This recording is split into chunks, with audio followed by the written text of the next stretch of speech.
खरी. देव जवळच आहे, पण जवळचा देव जाणू शकत नाही.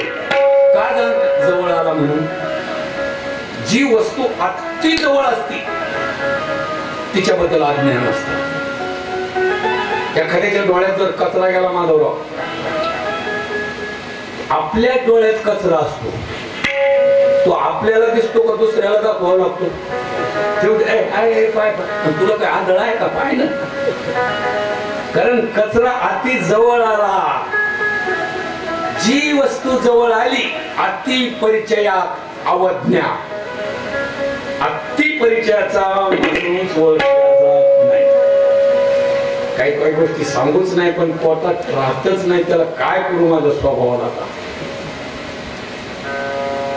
मला माणूस जितका जवळ आला ना, तितकी त्याची किंमत कमी असते. एका गोष्टीचं मला वाईट वाटतं दादा, आणि या गोष्टी कधीच कुठंच काढायच्या नाही. हा, तुम्ही येत म्हणून सांगतो. गाव आम्ही फिरतो, सगळे लोक वडील धारे, माझ्या वडिलासारखे, माझ्या काकासारखे, आजोबासारखे, माझ्या काही माता आहेत, आजी सारख्या, आई सारख्या, बहिणी सारख्या, सगळे पाया पडतात. त्यावेळेला माझ्या मनाला धक्का बसतो दादा. सगळे लोक पाया पडतात, पण आमची महाराजी आणि हे पाय अजून येऊ घालाच नाही, पडलीच नाही पाय. वाईट वाटत नाही का साहेब माणसाला? बरं, ती भाविक नाही असं नाही. अरे सगळ्यालाच माहिती ती एक महाराजाची मुलगी भाविक येते. दररोज आमच्या अंगणात, आमच्याच गावातला एक गोसावी समाजाचा माणूस झोळी मागतो. त्याच्या गळ्यात माळ नाही, नुसता पीठ मागतो. तो अंगणात आला की आमची महाराजी त्याच्या पाया पडतील, पीठ वाढते. हो, कसं नाही वाईट वाटणार माणसाला? होते माळकरी नाही ना, झोळी ठेवून देतोय, माश्या घेऊन येतोय, त्याच्या पाया पडती. एक दिवस मी विचार केला, मला ही अशी पाया पडत नाही, अडचणीत आणायची. मला माहित होतं तसं कोणी हराळीला पाणी सोडत नसतं, पण आलं तर आलं उसा बरोबर. म्हणून ते महाराज पीठ मागायला आले, मी त्याच्या जवळ उभं राहिलो. म्हणलं याच्या पडलं ना आपल्या पडत. आलं तर आलं उसा बरोबर हराळीत पाणी. पण तिनं पाया पडली, पीठ वाढलं, हात मारले. सुन्य मी काय, आमच्या महाराजाचं नवल पाय येड्यावानी महाराजाजवळ उभे. हे खरं नाही, तुम्हाला हसायसाठी सांगितलंय. प्रभू रामचंद्र भगवान की जय. अति परिचयात अवज्ञा. परिचय अति झाला की किंमत कमी झाली. राम अति जवळ आला. आता तुम्हाला संत वाङ्मयातला पुरावा सांगतो. बाप रखुमा देवी वरून, बाप रखुमा देवी वरून, देवीचा दिवाळा. बाप रखुमा देवी वरून, बाप रखुमा देवी वरून, बाप रखुमा देवी वरून, देवीचा दिवाळा. बाप रखुमा देवी वरून, काही गेल्या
धन असा आहे, जीवाला सगळ्यात देव जवळ आहे. बाप रखुमा देवीवरून जीवीचा जीवाला काही केलं तरी वेगळा होत नाही, त्याचीच ओळख नाही. त्याचं कारणच येतो जवळ आलाय म्हणून. दूरच्या बद्दल आकर्षण असत. राजा दशरथाच्या धर्मपत्नीच्या उदरात देव आहे, राजाला नाही. राजा हाका मारायला लागला. थोड्या वेळानं वशिष्ठ महर्षीने डोळे उघडले. मोड तू मांड तू ब्रह्मे, हे देहाचे निशिमे, मी अर्जुन येणे नामे उभा ठेला. 18व्या अध्यायात संपूर्ण भगवद्गीता ऐकली आणि अर्जुनाला समाधीचा डोल लागला होता. शेवट पहा, अर्जुनाला समाधी लागली. पण अर्जुनाला जर समाधी लागली असती तर महाभारतातलं युद्ध झालं नसतं. महाभारतातलं युद्ध जर झालं नसतं, पापी कौरव मारले गेले नसते आणि पाप जगात बोकाळलं असतं. म्हणून परमात्मानेच सुषुम्ना नाडीत संचलन करून आहे. सकाळच्या भजनात एक प्रमाण आहे, नागिनी उत्साहे नवही द्वारे निरोधोनी, नाडीत्रया माझारी सुषुम्ना संचलन, नसा देहा योग ऐसे बोलती मुनी जन, नरहरी चिंतने अहर्निश मुक्त स्थान. ओम नमो भगवते नाम कृष्ण वासुदेवाय. ओम नमो भगवते. मोठा वासुदेव त्या सुषुम्ना नाडीत संचलन करून वशिष्ठ गुरुजींनी ती समाधी अवस्था बाजूला केली आणि देह भानावर आले.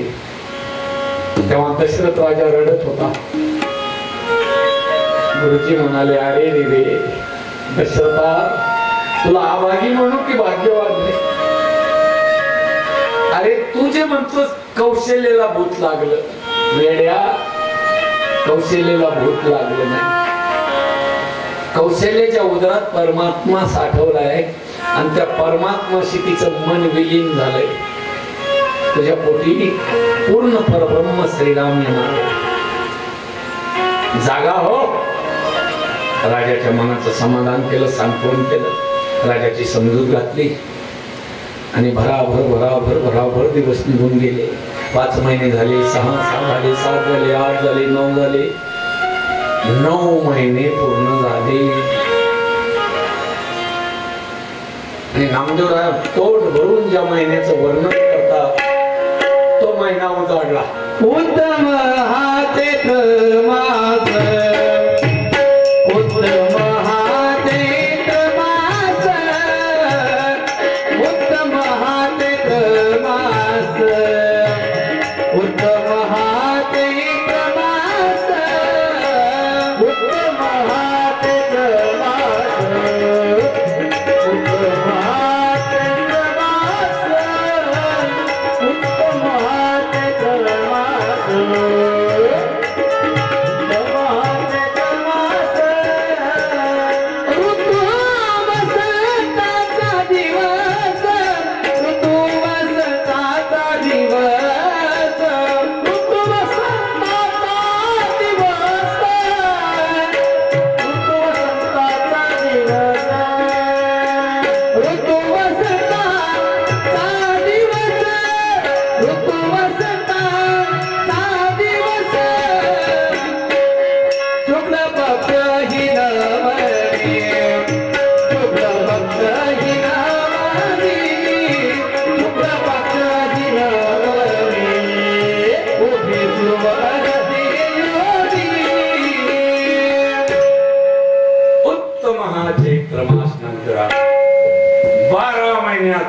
श्रेष्ठ असलेला चैत्र महिना उजाडला.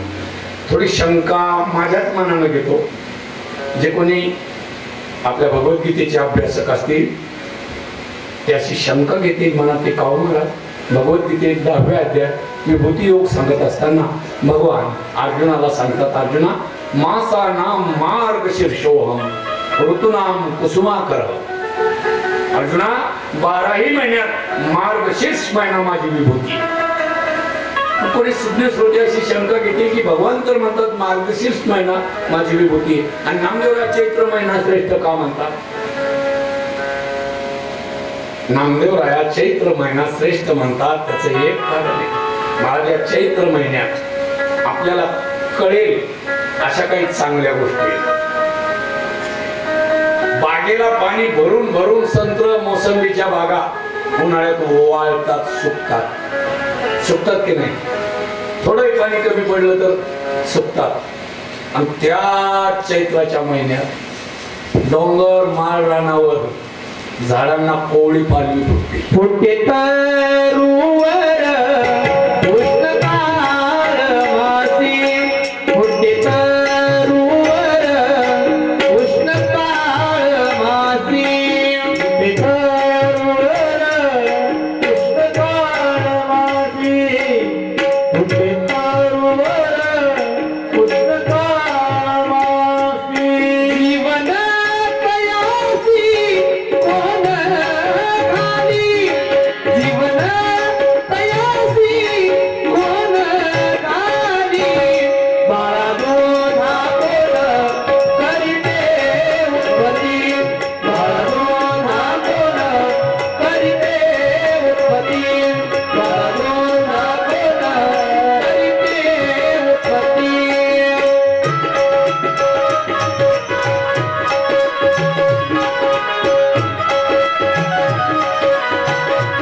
म्हणून चैत्र महिना श्रेष्ठ आहे. दुसरी गोष्ट आपला शेतकरी समाज महाराज 12ही महिने ढोर मेहनत करणारे आपण 12ही महिने त्यात चैत्र महिन्यात थोडा विसावा असतो. पूर्वीच्या काळी बरं, आता तर चैत्र विचित्रच झालंय. आता कसला चैत्र? पण पूर्वीच्या काळात माझे शेतकरी मायबाप चैत्र महिन्यात थोडे हात विश्रांतीला पडत होते. शिवाय बाकीच्या महिन्यात तरी लग्न असतातच. आता एवढे लग्न लग्नाला जावं वाटतं का जावं लागतंय? जावं लागतंय. कशाचं जावं वाटतंय? जावं लागतंय. कंटाळून जातात. पण चैत्र महिना उजाडला की पहिले 15 दिवस लग्नही बंद असतात. म्हणून तर आपली वाडवडी, मला वाटते अंबरवाडीचा सप्ताह चैत्रातच आहे जुन्या गावातला. त्याचं तेच कारण आहे तो चैत्र महिना. आणि शिवाय चैत्र महिन्यात महात्म्याचा आणि परमात्म्याचा जन्म आहे. महात्मा हनुमानजी चैत्रातच आणि परमात्मा श्रीरामजी चैत्रातच. म्हणून उत्तम हा चैत्र मास असू द्या. मी थोडा अडचणीत पडलो. दररोज आम्ही 1 वाजता कथा सुरू करतो आणि जवळजवळ 3ला 10 कमी असताना 15 कमी असताना 2:45ला आम्ही मध्यंतर घेत असतो, थोडी सुट्टी घेत असतो.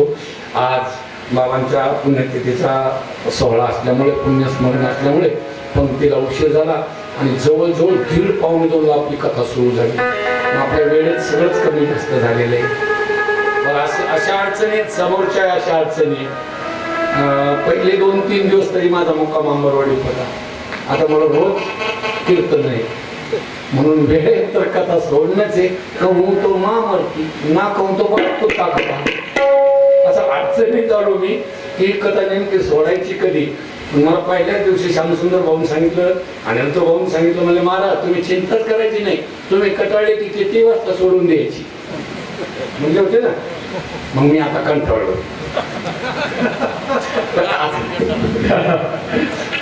5 मिनिटाची 10 मिनिटाची आपण सुट्टी घेऊ, परत पुन्हा अर्धा पाऊण तास कथा करू, काय हरकत नाही. आपला जो रोजचा जो नियम आहे तो नियम कायम ठेवू. यातही मला काहीच्या आवाज असे आले, अशा तक्रार आल्या की महाराज कोणीतरी म्हणलो तुम्ही होते का दुसरं कोणी होतं म्हणजे महाराज मला सोडूच नका.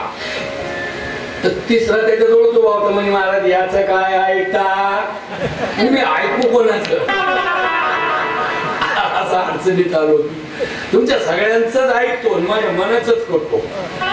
10 मिनिटाची आता सुट्टी घे. पुंडलिक वरदा हरी विठ्ठल श्री ज्ञानदेव तुकाराम प्रभू रामचंद्र भगवान की जय. आज जरा दररोजच्या पेक्षा लवकर या.